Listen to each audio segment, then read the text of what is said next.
하나님 말씀 마태복음 16장 5절에서 12절까지의 말씀입니다. 마태복음 16장 5절에서 12절까지의 말씀입니다.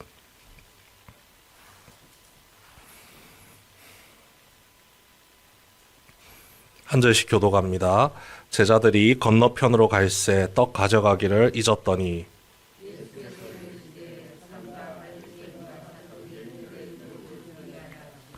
제자들이 서로 논의하여 이르되 우리가 떡을 가져오지 아니하였도다 하거늘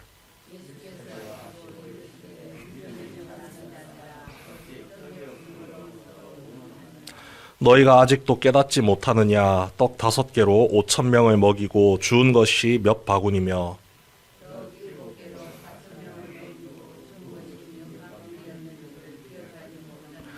어찌 내 말한 것이 떡의 관함이 아닌 줄을 깨닫지 못하느냐 오직 바리새인과 사두개인들의 누룩을 주의하라 하시니 그제서야 제자들이 떡의 누룩이 아니요 바리새인과 사두개인들의 교훈을 삼가라고 말씀하신 줄을 깨달으니라. 아멘. 이 마태복음 16장을 이렇게 읽어보면 그리스도인들에 대한 주의사항을 예수님께서 다시 한번 일깨워주는 말씀처럼 느껴집니다. 이 16장을 시작하면서 사두개인과 바리새인들이 예수님께 찾아와서 기적을 다시 한번 보여주십시오라고 이야기를 합니다. 그런데 예수님께서 이에 대해서 격하게 반응을 하시죠. 왜냐하면 지금까지 계속해서 보여줬던 것들이 기적이고 이적이었습니다.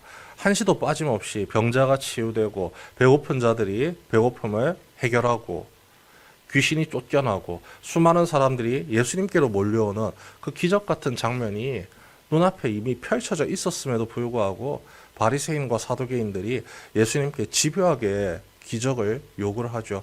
기적을 바라서 요구를 했던 게 아닙니다. 어떻게 해서든지 예수님의 약점을 잡고 꼬투리를 잡아서 비난하고 힐난하기 위해서 기적을 또 보여주십시오라고 무리한 부탁을 지금 하고 있는 거죠. 기적 자체가 무리한 부탁이 아니라 지금 그들의 마음가짐 자체가 지금 예수님 앞에 나서기에 무리한 그리고 무례한 태도라는 것입니다. 여기에 더해서 이 제자들이 앞으로 이 믿음을 지켜나가고 복음의 전달자로서 살아갈 때에 마음가짐도 함께 기억할 것을 이야기를 하시죠. 이미 바리새인과 사두개인들의 강력한 공격을 계속해서 지금 경험하고 있는 중입니다. 그런데 지금 제자들이 걱정하는 게 무엇이냐? 지금 여행하는 중에 한 끼 식사를 안 챙겨왔다는 겁니다.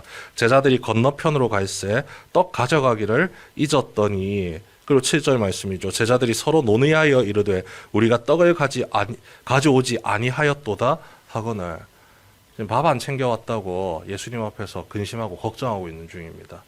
그런데 예수님께서 너무나도 지금 화가 나신 거죠. 왜 옛날에 내가 베풀어줬던 기적을 벌써 잊어버렸느냐. 오병이어의 기적도 있고 오병이어 말고도 칠병이어의 기적도 함께 나오죠. 5,000명을 먹이고 4,000명을 먹였는데 지금 한 끼 식사 없다고 내가 큰 문제 생기겠느냐. 아니 이럴 때 내가 기적도 못 베풀 것 같으냐 이야기를 하는 것이죠. 이렇게 마음이 연약해서 믿음이 이렇게 뿌리가 내리지 못하고 이 식사 한 끼 때문에 흔들거릴 정도로 위태위태하다면 바리새인과 사두개인들이 직접 공격하면 너희는 어찌할 것이냐. 지금 우리가 앞으로 나가야 할 길은 끊임없이 이 복음의 대적자들이 우리를 집어삼키려고 공격하고 다투려고 나오는데 지금 한 끼 식사 없다고 이렇게 징징대고 있으니 앞으로 갈 길이 훤히 보인다는 겁니다. 그래서 예수님께서 분명하게 말씀하시죠. 바리새인과 사두개인들의 누룩을 주의하라. 한참을 생각하다가 마지막 순간에 깨닫습니다. 진짜 떡의 누룩이 아니라 이 떡 도시락 안 가져왔다고 혼내는 게 아니라 그들의 복음을 대적하는 태도, 예수님을 대적하는 모습들, 그들의 강력한 공격들에 대해서 항상 깨어서 하나님의 은혜, 하나님의 돌보심, 하나님의 함께 하심의 약속을 믿고 의지하면서 그 믿음을 굳건히 지킬 것을 이야기하는 것이죠. 뒤이어서 나오는 것이 베드로가 성령의 은혜를 체험하여서 예수님을 그리스도시요 살아계신 하나님의 아들이십니다라고 고백하는 명장면이 나옵니다. 그런데 그 명장면과 바로 이어서 예수님이 자신의 죽음을 처음으로 이야기하셨을 때 베드로가 외치죠. 절대 그런 일은 벌어져서는 안 됩니다. 성경에서는 항변하였다고 이야기를 하는데 그 항변의 수준이요, 그냥 말로써 지금 싸우면서 대답을 하는 것이 아닙니다. 마치 멱살을 붙잡고 절대 그러면 안 된다고, 지금 내가 당신을 따라온 이유가 어디에 있는데 지금 내 희망과 소망을 무너뜨리려고 지금 이런 말도 안 되는 소리를 함부로 하는 겁니까 하면서 직접적으로 대들고 싸우고 있는 중입니다. 성령의 은혜를 체험했을 때는 예수님은 우리의 구원을 위해서 오신 그리스도시요, 우리의 구원자시요, 살아계신 하나님의 아들입니다라고 했는데 얼마 지나지 않았습니다. 하루도 채 지나지 않아서 바로 그 말을 스스로가 뒤집어 버리는 사태가 벌어진 거죠. 상황과 환경에 지배를 받고 외부로부터 오는 이 미혹에 대해서 그대로 무너져 버린 이 베드로의 모습입니다. 베드로, 수제자라고 우리가 알고 있고 예수님의 가장 가까운 곳에서, 그리고 예수님께서 베푸시는 기적들 그리고 가르침들 가장 지근거리에서 배웠던 사람이 이 베드로인데, 이 베드로가 무너질 정도라면 나머지 제자들은 어떻겠으며 오늘을 살아가는 우리는 이 믿음을 얼마나 잘 지켜나갈 수 있을지 심히 걱정되고 염려스럽습니다. 목회자도 마찬가지고 중직자도 마찬가지고 일반 성도들도 마찬가지입니다. 그만큼 우리가 연약한 존재라는 겁니다. 외부의 자극에 너무나도 쉽게 무너질 수밖에 없는, 어쩔 수 없이 날마다 주님께 도움을 구하지 않으면 하루라도 제대로 설 수 없는 연약한 죄인에 불과하다는 것을 분명히 알려주시고, 그것에 대해서 날마다 경계하고 깨어서 하나님 의지하고 성령님 의지해서 기도와 간구로 주님과 동행해야 될 것을 이렇게 마태복음 16장의 말씀을 통해서 우리에게 알려주시는 거죠. 날마다 우리도 배우고 있습니다. 매 주일마다 말씀을 듣습니다.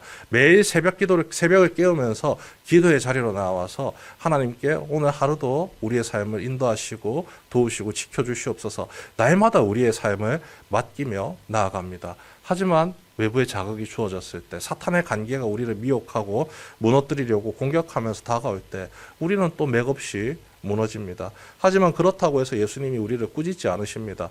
오히려 더욱더 곁에 계시면서 기도할 것을 권면하시고 말씀을 의지할 것을 권면하시고 주님의 약속을 힘입어서 계속해서 주님과 동행하며 나아가기를 원하시고 계십니다.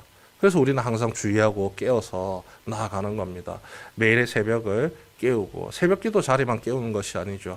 교회에 나와서만 기도하는 것이 아닙니다. 각자의 일터에서, 가정에서 열심히 기도하면서 나아갑니다. 주님을 의지하면서 우리에게 주어진 일상도 최선을 다해서 살아가고, 하루를 마무리하면서도 주님께 기도하고, 또 주님이 우리에게 주신 말씀을 붙들고 의지하면서 내일을 소망하는 마음으로 날마다 우리의 모든 삶을 주님께 의탁하면서 나아가고 있는 중이죠. 주님의 약속이 우리에게 주어져 있습니다. 마태복음 28장 20절 마지막 부분에 나와 있잖아요. 내가 너희와 항상 함께 있으리라. 그 약속을 붙들고 우리가 비록 연약하고 부족하고 상황과 환경에 끊임없이 영향을 받아 날마다 무너지지만 우리와 함께 하시는 주님, 그 능력의 주님이 나를 끝까지 돌보심을 믿고 의지하면서 오늘 하루도 힘차게 살아갑니다. 상황과 환경이 나를 끊임없이 미혹하면서 다가올 때 왜 내 인생은 이렇게 힘들까, 어려울까, 이렇게 믿음 지키기 힘들까, 하나님 왜 나를 안 도와주실까라고 하는 생각이 들 때 반대로 생각하시면 됩니다. 그만큼 우리가 하나님께 모든 삶을 의탁하고 주님의 뜻을 쫓아가려고 하니까 사단의 관계가 더욱더 심하게 우리를 공격하고 핍박하고 멸시하고 뒤흔들기 위해서 나아오는 것입니다. 그만큼 내가 하나님의 뜻에 순종하고 있기 때문에 그 마음을 굳건하게 잘 지켜서 또 하나님께로 한 걸음씩, 또 예수님께로 한 걸음씩, 성령님의 인도함을 따라 또 한 걸음씩 내딛으면서 나아가면 될 뿐입니다. 우리와 항상 함께 하시는 주님께서 우리를 지키고 계심을 항상 기억하시고, 그 주님의 능력의 손길이 내가 생각하는 것보다, 내가 경험한 것보다 훨씬 더 큰 은혜로 나를 날마다 지키시고 보호하고 계심을 믿으시면서 믿음을 굳건히 지켜나가는